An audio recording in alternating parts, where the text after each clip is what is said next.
नमस्कार प्रेक्षकांनो, सुप्रभात. लग्नाची बेडीच्या आजच्या भागामध्ये राघव आल्यामुळे आता विशालचं आणि सिंधूचं लग्न मोडतं. राघव म्हणतो की सिंधू तुझ्यावर कधीही प्रेम नाही करू शकत आणि माझं फक्त सिंधूवर प्रेम आहे. असं म्हणताच तो पिस्तूल काढून विशालच्या डोक्यावर ठेवतो आणि म्हणतो की तू हे लग्न करायचं नाहीस. आता मी आलंय, माझ्या सिंधूला मला वाचवायचं आहे. आणि मग आता रत्नाकर म्हणतात की अरे राघव, इतकं सगळं काही माहिती असताना तू आम्हाला का नाही विश्वासात घेतलं, का नाही सांगितलंस? तर राघव म्हणतो की माझ्याकडे पुरावाच नव्हता आणि तितका वेळही मला मिळाला नाही, कारण ह्या मूर्ख माणसाने मला किडनॅप केले होते. तितक्यातच तिथे अन्वी येते आणि अन्वी म्हणते की ह्या माणसाचे सर्व काही पुरावे आम्ही जमा करत होतो आणि मग जेव्हा विशालने राघवला किडनॅप केलं तेव्हाच आम्ही काजलला किडनॅप करून सर्व पुरावे जमा केले.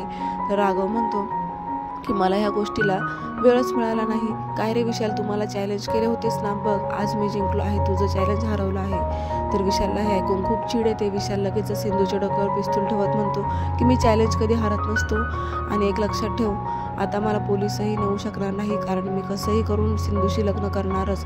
तितक्यात रत्नाकर म्हणतात की अरे विशाल, तू हे काय करतोयस? असं एखाद्याशी जबरदस्ती लग्न करून कोणी सुखी होत नसतं आणि एक लक्षात ठेव, हे कायद्याने गुन्हा आहे, हे विसरतोयस का तू?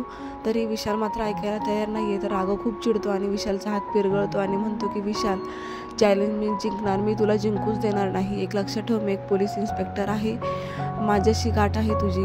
त्यानंतर पुन्हा आता तिथे मारायला सुरुवात होती. विशाल आणि राघवमध्ये वाचाबाची होते आणि पोलीस येतात. पोलिसांनाही विशाल धमकवत असतो आणि मग फायनली पोलीस आता विशालला अटक करतात. तेव्हा त्या राघव खूप खुश होतो. तर इकडे मधूला खूप जळण होते. मधू म्हणते की सिंधू, हे सर्व तुझ्यामुळे झालं. माझ्या राघवला माझ्यापासून पुन्हा एकदा तू हिरावून घेणार आहेस ना? लक्षात ठेवायचा बदला मी नक्कीच घेईन, नाही सोडणार ह्यावेळेस मी तुला. नंतर सिंधू खूपच इमोशनल होऊन राजश्रीच्या गळ्यामध्ये पडून रडायला लागते आणि म्हणते की आई, खूप दिवसांपासून प्रॉब्लेम चालले हो माझ्या आयुष्यात. राजश्री म्हणते की नको काळजी करू सिंधू, सगळं काही ठीक होईल. इकडे मात्र रुक्मिणी खूप खचून जाते. रुक्मिणीला आठवतं की गुरुजींनी सांगितलं होतं की सिंधूचं पुनर्विवाह नाही होऊ शकत, त्यामुळे खूप प्रॉब्लेम्स होतील आणि तसेच प्रॉब्लेम झाले. नव्हतं करायला हवं, खरंच माझी चुकी झाली. आणि मग ती राघवचीही माफी मागत असते. तर आता ऋतुजा म्हणते की हो, नाईंनी किती उपास केले, किती कडक व्रत केले त्या गुरुजींमुळे. सिंधूला सुखी पाहायचं होतं म्हणून आईने वाटेल ते केले. इकडे राघवचीही आता रुक्मिणी माफी मागत म्हणते की राघव, अरे खरंच माझं खूप चुकलं आहे, सिंधू खूप चांगली आहे, फक्त मला तिला कळण्यात खूप उशीर झाला आहे रे, पण मला माफ करशील ना? राघव म्हणतो की नाही, माफी नाही मागायची काकू.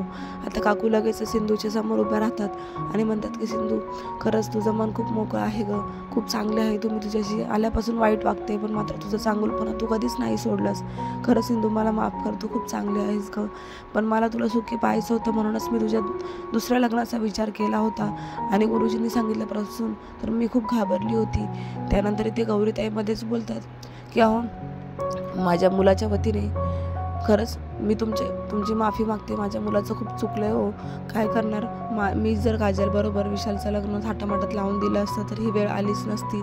खरंच माझंही चुकलं. तर काजल म्हणते की नाही आई, तसं काही नाही आहे, मला आता हे लग्न मान्यच नाही आहे. विशाल माझ्यावर प्रेमच करत नाही तर काय करू मी? इकडे आता सिंधू लगेचच काजलच्या गळ्यात पडते आणि म्हणते की काजल, खरंच थँक्यू सो मच. आज तुझ्यामुळे मला विशाल विरुद्धचे सर्व पुरावे जमा करायला मदत झाली. खरंच तू खरंच खूप ग्रेट आहेस ग काजल. त्यानंतर राघव आता सिंधूला त्याचं प्रेम व्यक्त करत आहे, पण तो मधूला म्हणतो की मधू, तू जर माझी वाट पाहत असशील तर प्लीज वाट नको पाहू, कारण मी अजूनही सिंधूवरच प्रेम करतो. माझं फक्त सिंधूवरच प्रेम आहे. त्यानंतर राघव आता सिंधूकडे जाऊन म्हणतो की सिंधू, माझं तुझ्यावर खरंच खूप प्रेम आहे गं. सिंधू म्हणते की तुम्ही ज्या सिंधूवर प्रेम करता ती मी नाही आहे, प्लीज सॉरी, मी तुमच्यावर प्रेम करत नाही. हे ऐकून राघवला खूप मोठा धक्का बसतो. सर्व जे काही घडत होतं ते एकमेकांच्या प्रेमावरूनच घडत होतं आणि आज अचानक सिंधूने प्रेमाला नकार दिला राघवच्या. तर पुढे काय होणार हे पाहण्यासाठी चॅनलला सबस्क्राईब करा. रोज अशाच मालिकांची अपडेट्स पाहण्यासाठी नोटिफिकेशनवर क्लिक करा, म्हणजे रोजचे अपडेट्स तुम्हाला पाहायला मिळेल. चला तर मग कळवा कशी व्हिडिओ आहेत. धन्यवाद.